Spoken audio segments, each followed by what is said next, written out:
There was a time in my life I had so much darkness, so much pain, so much trauma entered in that I couldn't handle my reality. I checked out. I went to distant lands of seduction, first with alcohol and then shortly after drugs and sex, porn, you name it. Entry-level drugs at first, and then harder and harder drugs, harder and harder partying, violence, fights, stabbings, you name it. It just got worse and worse. And my soul was being crushed. I was a pastor's kid and I believed in God, but I didn't trust him. And when I was about 19, 20 years old, I had these God dreams, these dreams of speaking to the masses, of helping people. And I was far, far away from that. I was living this so-called high life of partying on the weekends and going to strip clubs and driving in limos and sports cars and just partying my face off and being so empty. I was suicidal for years. And I had this dream and it just stirred me. And about 6 months later, two different people that didn't know each other had dreams of me, and they said, "Joel, I saw you laying on a cot and a sheet was over you and you had a toe tag hanging off the end of your toe." And I knew it was change or die. And I wound up in Bible college for a year, and I got back and I relapsed right back into my old lifestyle, and the rabbit hole went deeper, it got darker. And one summer I got stabbed. My friend got stabbed in the head.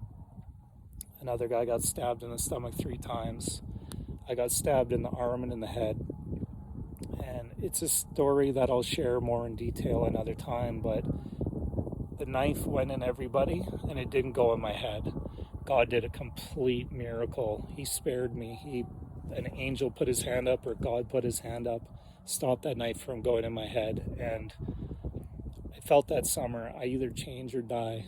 And I changed. I went to Bible college, finished what I started, got out of college, went to back to my hometown, and got married and had a baby. And that was 20 years ago. And I've had this God calling inside me ever since. And the Lord has just been stirring my heart to help people.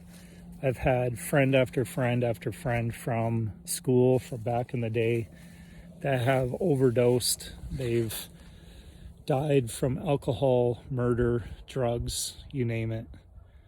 The list is longer than my arm of how many people have gone, and my heart is to do something about it.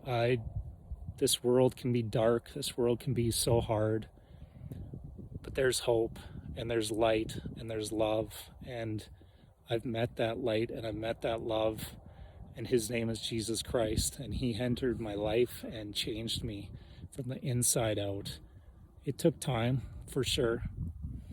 It was a process. It was being in the refiner's fire for 20 years. My heart is to help people, to tell them that there is hope. I just met a lady that was homeless. She was on fentanyl. She said for 4 years. People usually don't come back from fentanyl. And she had been sober for 18 months. She was getting her life back. She was back on her feet, working hard, just looked super clean, super happy, working to see her kids again. And we were just at an event this weekend, and there were 2 speakers. One of them was Brian Welsh from Korn, and he had been on crystal meth for many, many years. That's another drug you usually don't come back from, but God saved him. And another girl spoke who was OnlyFans in the porn industry, and she had been on heroin, and she had come back. Almost nobody comes back from those drugs, but God spared them, and he spared me from the drugs and alcohol and the pain and the trauma, and he turned my life right around. So my heart is to help others. I'm going to share my stories, not because I want to say, hey, yeah, I did drugs. I was an alcoholic for a season of my life. I was violent and did crime and did all these horrible things. That's not something that I'm proud of or I want to, shout from the rooftops. But if it can help somebody have hope, if it can help a criminal out there, a drug addict, an alcoholic, somebody who's caught in a violent life, and it can put hope into their hearts and help them to change and to know that there is a way out, then I'm willing to put myself out there, and I'm willing to share my stories of pain and victory. And so that's my heart. That is why I am posting. That's why I'm sharing. That's why I'm being vulnerable and transparent and real. Because if we're not, and we just hide these things, then we don't help those around us. And we live in a very hurting world. And I'm sick of losing friends to drugs and alcohol and violence. So it's time to rise, time to do something about it. And I just really hope that I can encourage somebody out there. If you feel suicidal, if you feel down, if you feel despair, like there's no way out, I'm here to tell you there is a way out. And his name is Jesus. And he will come close to you. He will be closer than a brother.